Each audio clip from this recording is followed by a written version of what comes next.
Oh, Kevin Weeks. Always a great time listening to your scoops and insider info from the most random locations scattered across the globe.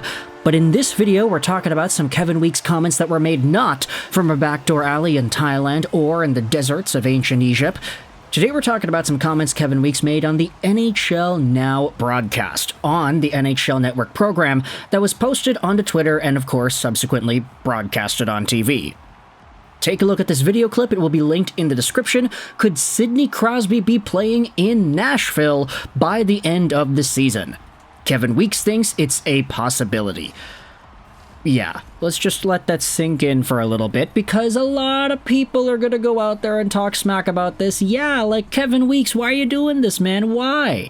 The video segment opens up by talking about Nashville, they're talking about the Predators, they're talking about additions, and then Weeks drops the bomb saying, hey, what about Crosby?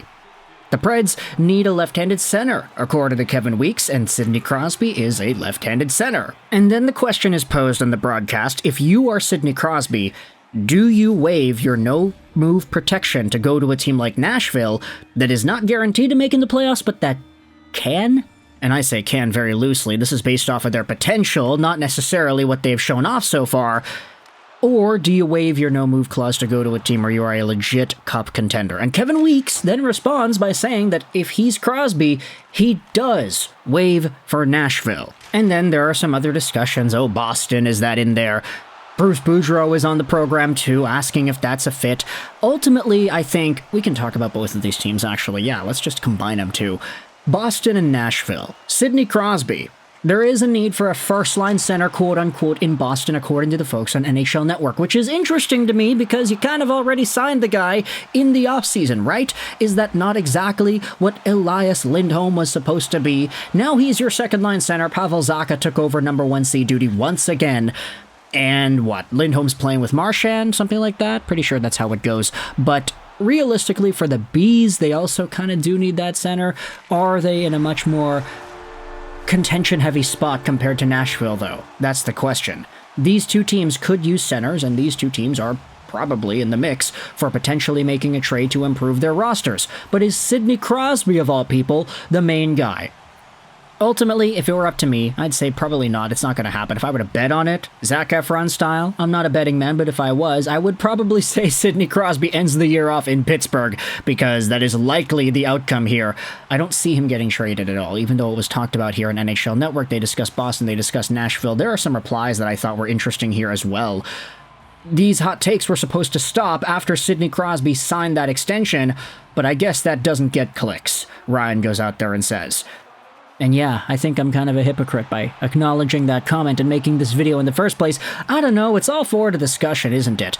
I actually do think that the idea of Nashville would be intriguing, mostly because of the personnel they have. That's also what Weeks ends up saying on the video segment, but hear me out. Having Stamkos and Crosby on the same team, you're going to have to make it work salary cap-wise, of course, but wow. Just imagine that star power on the same squad. Who is the number one center in Nashville right now? Is it Ryan O'Reilly? Yeah, I would assume it's Ryan O'Reilly, and if you take a look at their lineup, I mean, Forsberg has been having kind of a down year. Nyquist hasn't had the same pop like he had last year. Stamkos kind of needs to get going a little bit. A lot of these players need to be better. And having Colton Sissons in the top six, sure, while you can acknowledge that he has a role and he has this sort of identity that he plays very well, you could use an upgrade on center, and you could use a left-handed guy, as Kevin Weeks talks about. Sid the Kid playing in Nashville would be absolutely disgusting. Him setting up Stammer on the power play endlessly, with Philip Forsberg doing everything else too. But when you think about the price, you think about what the Penguins would need, they would probably need young guys. I don't necessarily think of Nashville as having the strongest prospect pool, especially since they traded away Yaroslav Askarov already. I mean, I get it, you committed to UC Saros, you want that to be your guy, but at the same time, there were some assets that were kind of there that aren't there anymore. Nashville, though, does have a few guys that I think are interesting. Teddy Stiga is an interesting player that I saw them draft last year. Kalen Lind in the second round last year was always going to be an interesting prospect. Joakim Kemmel is still doing his thing as well, so I think he's maybe their best prospect at this point. Same thing you could say about Fyodor Svechkov and Zachary Leroux.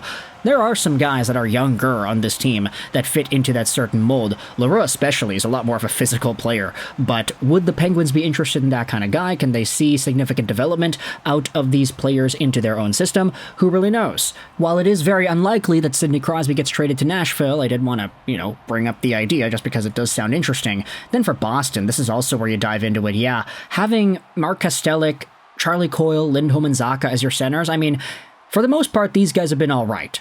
And I don't want to say that tongue-in-cheek. Mark Kastelic has been an absolute beast on that fourth line, oddly enough. Charlie Coyle has always been reliable enough. Maybe not a top 6 caliber guy, but he's there. Lindholm, I do think he could be a bit better, which, maybe I'm biased in saying that because I'm a Canucks fan.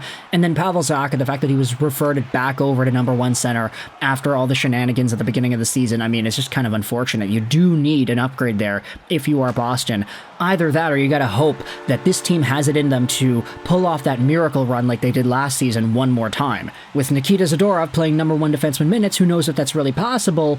And with Jeremy Swayman not being as good as he has been in the past, you kind of have to wonder where exactly everything is going to go here. But still, the Boston Bruins do have some potential if they wanted to make some sort of a move like this as well. Of course, making a trade for Sidney Crosby is never going to be easy, but essentially, you talk about some of the prospects the Bruins do have. They have some guys that I do like. I mean, Fabian Lysell is the easy one because he's been in their system for quite a while now, but they took the big giant Dean Letourneau in last season's NHL draft. He is 6'7" at 18 years old. He'd be an interesting player, of course, maybe not necessarily somebody that the Penguins would be interested in. And then there are a few other guys throughout the rest of their prospect pool that are interesting, but not really anybody that I think is too amazing. Like Matthew Poitras is doing all right, but he's already on the team with a solidified role, so maybe he might not be up for grabs. It seems like the Bruins are more so focused on contending and keeping together a lot of their roster with the guys they have, rather than sending away anybody that's already on the team for even an upgrade like Sidney Crosby. Like, okay, maybe Poitras should be involved here since he is young enough to contribute long term, but either way, it's not going to be easy. Nobody said it would be. So let me know your thoughts in the comment section below. If you're a Pittsburgh Penguins fan, how do you feel about the idea of Crosby getting sent to 2 other yellow teams? The mustard yellow in Nashville, the golden yellow in Boston. If you're a fan of these 2 teams, the Preds and the Bees, what are your thoughts on the idea of acquiring Crosby? Do you think the folks on NHL Network are out to lunch for making this commentary on their show? Do you think I'm out to lunch for making this commentary on my show? Okay, you don't need to answer that latter one. I know the question is yes. But, we just got to respond to ideas that are out there, and I thought that this would be interesting to dive into. Penguins fans, what is it that you want? I mean, for Lars Eller, you got a lot of picks, and that was really just it. I know the idea was that Sidney Crosby being on the Penguins means that this team would never rebuild. Like, you have to continuously give a winning team to him, because you got to pay your respects to him, of course. But if Crosby himself ends up waiving that no move, what is it that you want for this guy? Do you want to say, okay, full rebuild on tank mode, we want to just get all the young guys, all the picks available, or do you want to maybe try to remain competitive still? I don't know. Kyle Dubas hasn't really done the best job, I would say, so far, but that's just my subjective opinion on the outside. So let me know your thoughts in the comment section below about Sidney Crosby, either to the Bees or the Predators. I hope you enjoyed this video. Zayne, and bye.